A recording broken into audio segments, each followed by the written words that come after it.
They adored them until obsession turned deadly.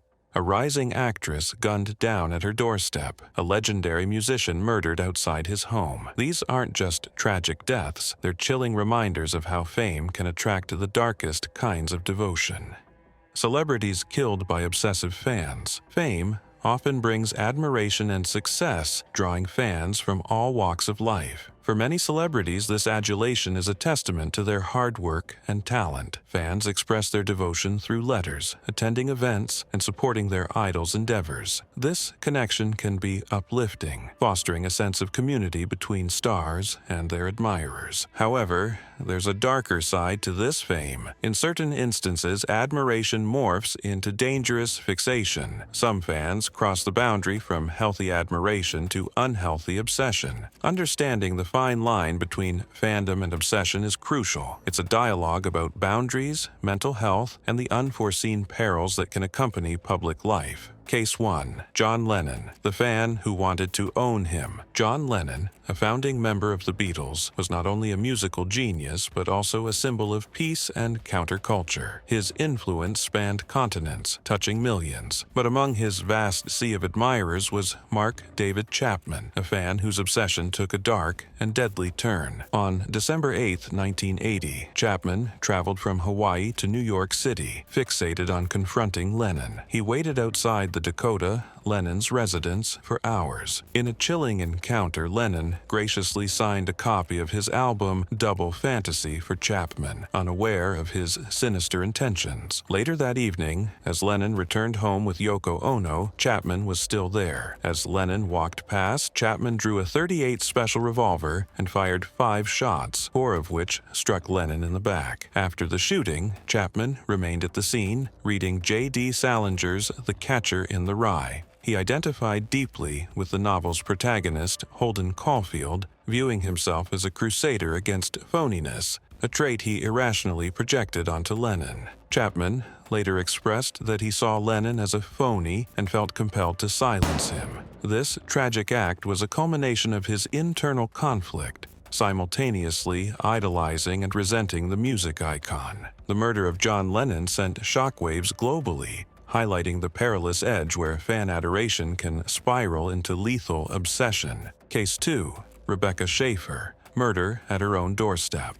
Rebecca Schaeffer was a promising young actress, best known for her role in the sitcom My Sister Sam. Her talent and charm captivated audiences, making her a rising star in Hollywood. Among her admirers was Robert John Bardo, a 19-year-old from Tucson, Arizona, whose infatuation with Schaeffer took a dark and obsessive turn. Bardo's obsession led him to send numerous letters to Schaeffer, one of which she kindly answered. Encouraged, he traveled to Los Angeles in 1987, attempting to meet her on the set of My Sister Sam. However, Warner Brothers security turned him away. Undeterred, he returned a month later with a knife, but was again prevented from gaining access. In 1989, Schaeffer appeared in the film Scenes from the Class Struggle in Beverly Hills, which included an intimate scene. Witnessing this, Bardo became enraged, perceiving that she had lost her innocence and labeling her as another Hollywood whore. Determined to confront her, Bardo hired a private investigator in Tucson for $250 to obtain Schaeffer's home address from California's Department of Motor Vehicles records. On the morning of July 18, 1989, Schaeffer was preparing for an audition for The Godfather Part 3 when her doorbell rang. Expecting a script delivery, she opened the door to find Bardo. He presented the letter she had previously sent him. After a brief conversation, she asked him not to return. Bardo left, but returned about an hour later. When Schaeffer opened the door, he shot her once in the chest at point-blank range. She collapsed, asking, "Why? Why?" before succumbing to her injuries. Bardo fled the scene but was apprehended the next day in Tucson, wandering aimlessly in traffic. He was arrested and later convicted of first-degree murder, receiving a life sentence without the possibility of parole. Rebecca Schaeffer's tragic death served as a wake-up call, leading to the passage of the first anti-stalking laws in California in 1990. These laws set a precedent, with all 50 states eventually enacting similar legislation to protect individuals individuals from harassment and stalking. Case 3. Selena Quintanilla, killed by her own fan club president. Selena Quintanilla Perez, affectionately known as the Queen of Tejano music, was a rising star whose influence transcended cultural boundaries. Her soulful voice and dynamic performances won her a devoted fan base. Among her admirers was Yolanda Saldivar, a former nurse who became deeply enamored with Selena's music. In the early 1990s, Saldivar founded Selena's fan club, a role that brought her into the singer's inner circle. Recognizing her dedication,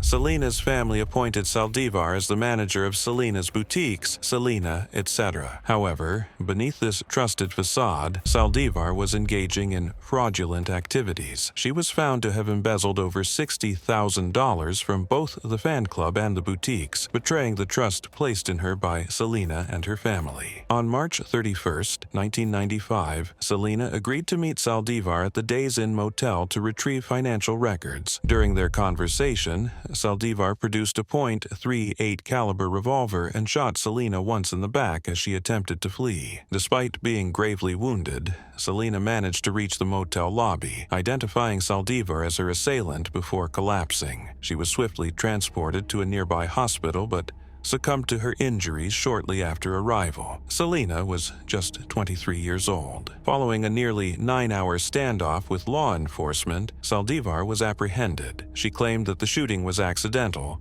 occurring during a heated confrontation. In October 1995, Saldivar was convicted of first-degree murder and sentenced to life imprisonment with the possibility of parole after 30 years. Case 4. Christina Grimmie, live-streamed tragedy, 6:30 to 7:45. Christina Grimmie captivated audiences worldwide with her soulful voice and heartfelt performances. From her early days as a YouTube sensation to becoming a finalist on The Voice, she was a star on the rise. Among her numerous admirers was Kevin James Loibl, a 27-year-old from St. Petersburg, Florida. Loibl developed an unhealthy obsession with Christina, believing they were destined to be together. Despite never having met her, he went to great lengths to alter his appearance, undergoing hair transplants, teeth whitening, and eye surgery, all in an attempt to make himself more appealing to her. On June 10, 2016, Christina performed at the Plaza Live in Orlando. After the concert, she,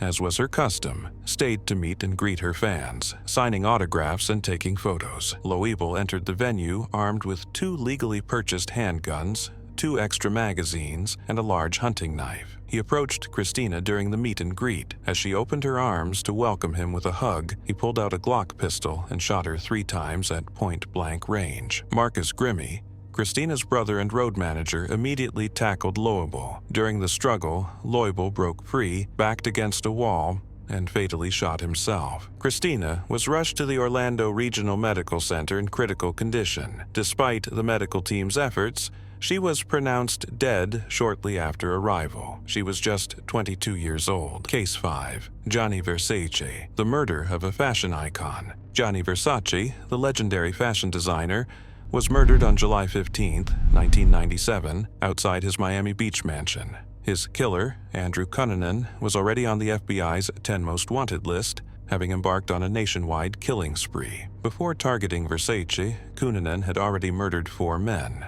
Jeffrey Trail, a former naval officer beaten to death in Minneapolis. David Madsen, an architect found shot near a Minnesota lake. Lee Miglin, a wealthy Chicago businessman brutally murdered in his home. And William Reese, a cemetery caretaker shot so Cunanan could steal his truck. On the morning of Versace's murder, he had just returned from a cafe when Cunanan approached him on the steps of his mansion and shot him twice at close range. The murder stunned the world and triggered an intense manhunt that lasted 8 days. On July 23, 1997, police tracked Cunanan to a houseboat in Miami Beach, but before they could capture him, he died by suicide. Versace's death became a chilling example of how obsession, fame fixation, and unchecked violence can have devastating consequences. His legacy in the fashion world endures, but his tragic end remains a stark reminder of the dark side of notoriety.